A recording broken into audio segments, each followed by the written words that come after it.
Everyone, I welcome you all on this learning platform of teaching goals. उम्मीद है कि आप सभी लोग अच्छे होंगे।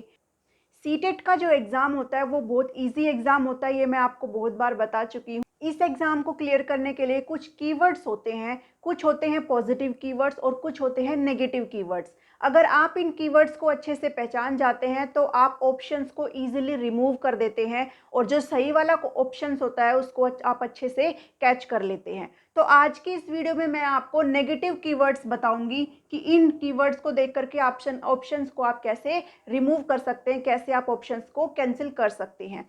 ये जो वर्ड्स है ये आपको ना ही बल्कि सीडीपी में बल्कि आपकी जो सब्जेक्ट की पेडागोजी है उसमें भी आपको बहुत ज़्यादा हेल्प करेगा। ठीक है, तो चलिए वीडियो को शुरू करते हैं। देखिए, सबसे पहला जो टैग वर्ड है आपका वो है पनिशमेंट। पनिशमेंट शब्द जहां पर भी आपको देखने को मिल जाए, जिस भी ऑप्शन में, आप उस ऑप्शन को तुरंत वहीं के वहीं ही कैंसिल कर दीजिए, क्योंकि आप बच्चे को पनिशमेंट, जिसको आप दंड और सजा बोलते हैं, नहीं दे सकते हैं किसी भी हाल में। ठीक है। सेकंड है आपका रोट लर्निंग, या फिर उसको आप क्रैमिंग भी बोल सकते हैं। रटना और याद करना अगर बच्चे को कहा जाए तो वो बिल्कुल गलत होगा। जहां पर भी आप ये दो शब्द देखेंगे आप वहीं पर ही ऑप्शन को रिमूव कर देना, उसको आगे पढ़ना ही मत जहां पर आपको ये रोट लर्निंग और क्रैमिंग शब्द दिख जाए। थर्ड है बर्डन। ये शब्द, बोझ जो शब्द है, ये आपको कहीं पर भी मिल जाए आप उसको तुरंत नेग्लेक्ट कर देना, क्योंकि हम बच्चे के ऊपर किसी भी तरह का कोई भी बर्डन नहीं डाल सकते हैं। फोर्थ है आपका डिस्करेज, यानी कि हतोत्साहित। बच्चा मान लो अगर क्लास में कोई भी क्वेश्चन पूछता है, चाहे वो कैसा भी क्वेश्चन पूछता है, तो आप बच्चे को डांट कर डपट कर उसको चुपचाप नहीं बैठा सकते हैं, बल्कि आपको अच्छे से उस बच्चे को जो है उसका जो क्वेश्चन है उसको आंसर करना पड़ेगा, ताकि बच्चा जो है एनकरेज हो, उत्साहित हो आगे नेक्स्ट टाइम के लिए क्वेश्चन पूछने के लिए।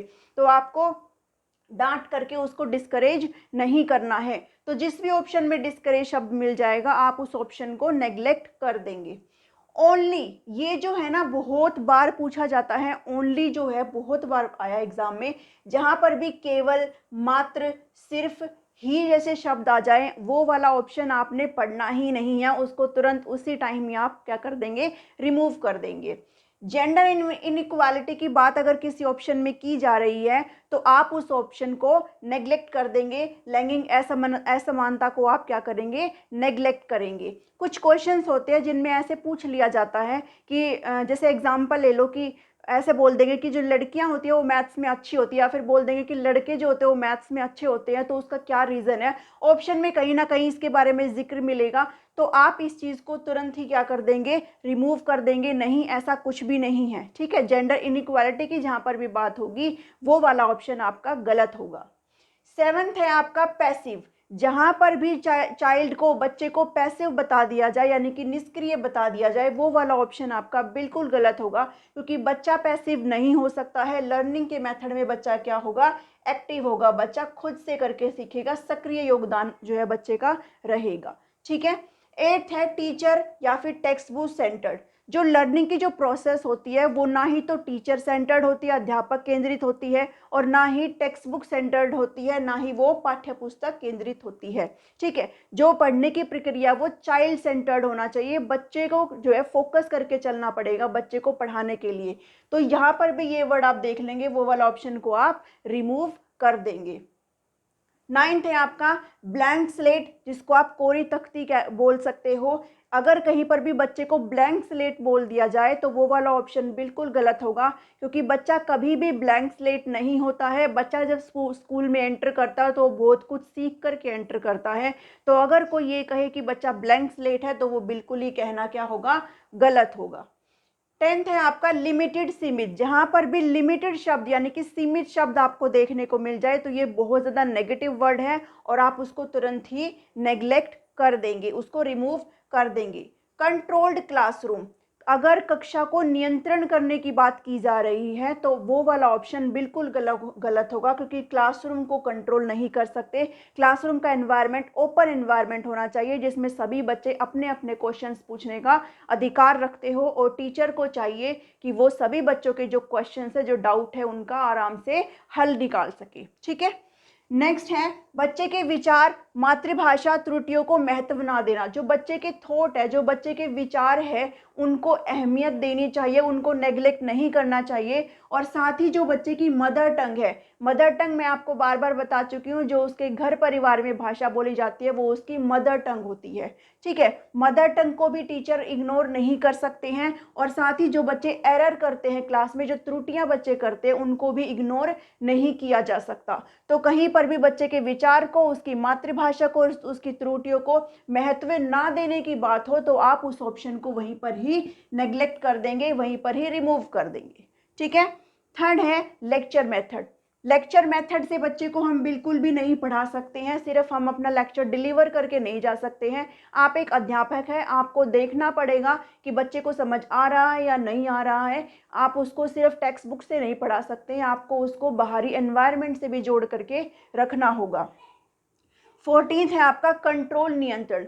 हम बच्चे को किसी भी तरह से कंट्रोल नहीं रख सकते हैं, बच्चे को ओपन एनवायरनमेंट हमें देना पड़ेगा। उसको क्लास में बिल्कुल चुपचाप बैठा करके हम नहीं रख सकते, इससे बच्चा बिल्कुल भी अच्छे से नहीं सीख पाएगा। तो जहाँ पर भी कंट्रोल शब्द आ जाए आप उस ऑप्शन को नेग्लेक्ट कर देंगे। 15th है आपका ग्रेडिंग, मेजरमेंट या फिर रैंकिंग। हम जो है बच्चे के पढ़ने के अकॉर्डिंग उसको ना तो ग्रेड कर सकते हैं, ना ही उसका मेजरमेंट कर सकते हो, ना ही उसको रैंकिंग दे सकते हैं। ऐसा नहीं है कि क्लास में अगर कोई बच्चा फर्स्ट आया तो आप उसको नंबर 1 दे देंगे, और कोई बच्चा अगर उसके नंबर कम है तो आप उसको एंड में डाल देंगे और उसी तरीके से ट्रीट करेंगे। ऐसा नहीं करना है। टीचर के लिए सभी बच्चे बिल्कुल सेम होते हैं और आप उनको 1 2 3 ऐसे नंबर नहीं दे सकते हैं। नेक्स्ट है जज करना। आप बच्चे को किसी भी बेस पे जज नहीं कर सकते हैं, चाहे उसके नंबर कम आए हैं, चाहे वो पढ़ने में अच्छा नहीं है। तो आपको अपनी लर्निंग की जो प्रोसेस है टीचर को उसको चेंज करना पड़ेगा, ना ही कि आप बच्चे को जज कर देंगे कि ये बच्चा पढ़ सकता है और ये बच्चा नहीं पढ़ सकता है। तो जहाँ पर भी जज शब्द आ जाएगा आप उस ऑप्शन को नेग्लेक्ट कर देंगे। नेक्स्ट है आपका अवॉइड और इग्नोर। आप बच्चे को अवॉइड नहीं कर सकते हैं, इग्नोर भी नहीं कर सकते हैं, सभी बच्चों को इंक्लूड करके चलना पड़ेगा। क्लास जो होता है वो इंक्लूसिव एजुकेशन हम जो है फोकस करते हैं, हम सभी बच्चों को मिला करके हमें चलना होता है। तो हम किसी को भी इग्नोर और अवॉइड नहीं कर सकते हैं। ठीक है। 18th है लैक, यानी कि कमी। जहां पर भी आप लैक शब्द देख देंगे आप उस ऑप्शन को वहीं पर ही क्या कर देंगे, रिमूव कर देंगे। नोट मेकिंग शब्द अगर कहीं पर आ जाता है तो आप उस ऑप्शन को भी रिमूव कर देंगे।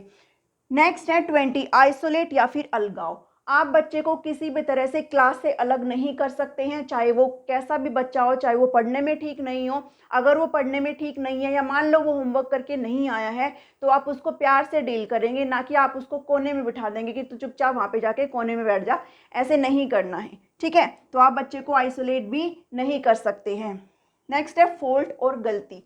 देखो, अगर जो बच्चा है वो अगर पढ़ाई में कमज़ोर है या फिर उसको कोई टॉपिक समझ में नहीं आया है तो आप उसको ये नहीं कह सकते कि उसका ही फॉल्ट नहीं निकाल सकते हैं। आपको अपनी जो लर्निंग की, टीचिंग की प्रोसेस है उसमें इम्प्रूवमेंट करना पड़ेगा। आपको ये देखना पड़ेगा मैं और कौन सा मेथड यूज़ करूँ जिससे इस बच्चे को आराम से समझ आ जाए। तो आप ये नहीं कह सकते हो कि बच्चे की ही गलती है, उसको समझ में नहीं आ रहा है। ठीक है। तो आप ये भी नहीं करेंगे।